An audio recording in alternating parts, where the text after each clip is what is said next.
Today, we're talking about creating space.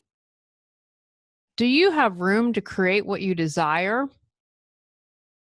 Where else besides your home do you need to create space?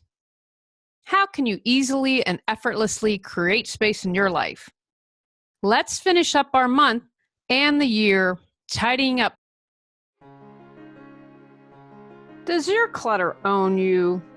On Clear Your Clutter Inside and Out, we'll teach you how to become aware of your clutter, along with action steps to declutter and create the life you desire.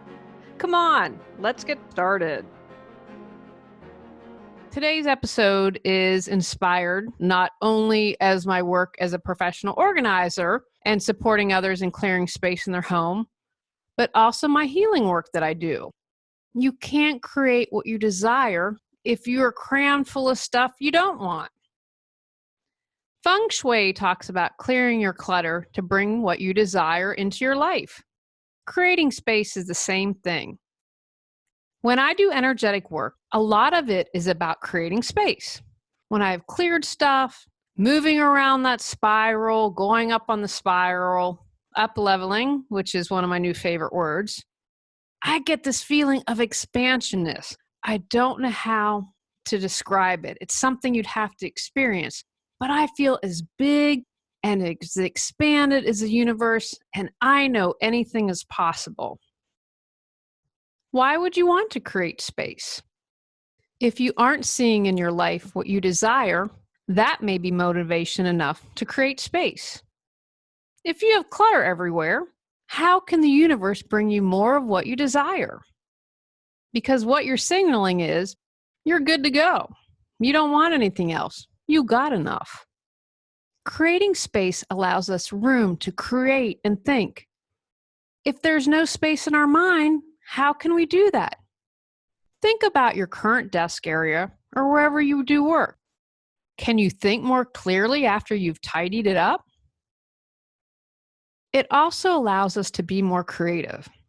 Instead of focusing on insignificant stuff, we can use our minds to create. You may need to create space in a relationship. I see a lot of couples that don't give one another room to grow. When you stunt your growth, you don't learn and can stay stuck in a rut. I saw someone last year at my college reunion who had not changed at all. That wasn't a good thing.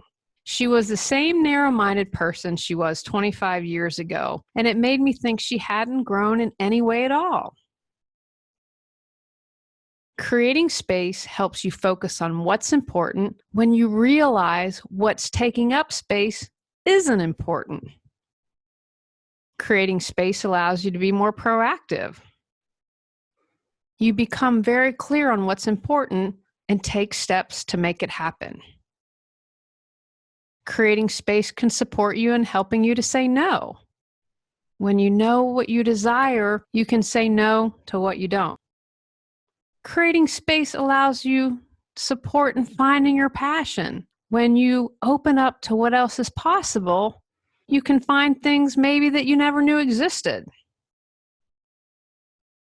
Where in your life do you need to create space? Your house? Your mind? How about your emotions? Do you have the space to express how you feel, not only to yourself, but to those around you? Feel stuck, but have no clue what you need to do to move forward? Would you like to feel energized and excited every day? Are you ready to create the life you desire? Julie Coraccio supports you in finding the answers within and then taking action to make changes happen. Visit reawakenyourbrilliance.com to learn how Julie can support you with life coaching. How about spiritually? I know my spiritual practices have opened me up to a lot more possibilities. Examine your relationships. Do you need to create space in any of those? How do we create space? First, I would like to suggest being as clear as possible in what you desire to create. There are many ways that you can create space. Remove physical clutter. Come on, guys. This is a podcast about clearing clutter. I had to mention it. Breathe. A nap can support you in creating space. Spending time in nature. Think about how that helps you emotionally, mentally, spiritually. Meditating is a great way to clear and create space. How about fasting? I used to fast every 6 months, and it's a habit I should pick up again. How about creating a sacred space? In one of our guest bedrooms, I have an altar. It has crystals, my sound bowls, some sage. Letting go of what no longer serves you. That's what decluttering is all about. That allows you to create space. If you're looking for a relationship, is there space for a new person? Not only in your home, but also your heart. I knew when I first moved from Los Angeles to Raleigh, I really wanted to find a relationship, but I was kind of thinking about a guy in Los Angeles, and I'd talk about him a lot. I really wasn't aware of it until I'd gone on a couple of dates and then had this aha moment. Here's a guy right in front of me, and I'm talking about someone else. Are you really ready to create the space for that relationship?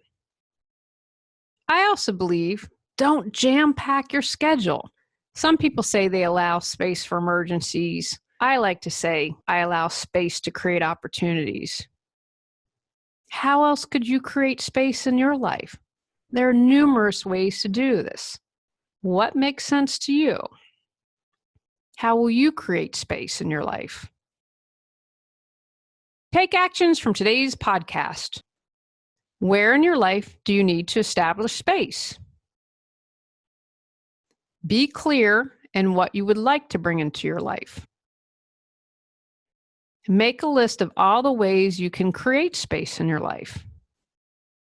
Begin creating space in your life. All right, everyone. Wishing you all a very wonderful start. I hope that all your dreams come true. We'll see what's coming up on the podcast next year. I've been stewing on some things, making some changes, so we will see. Next month, we're talking about creating a fabulous start. Go out, clear the clutter to create the life you choose, deserve, and desire. Clearing your clutter allows you to share your gifts with the world. Get your free self-assessment to discover your clutter priority at reawakenyourbrilliance.com. If you've enjoyed Clear Your Clutter Inside and Out, please rate, review, and share us.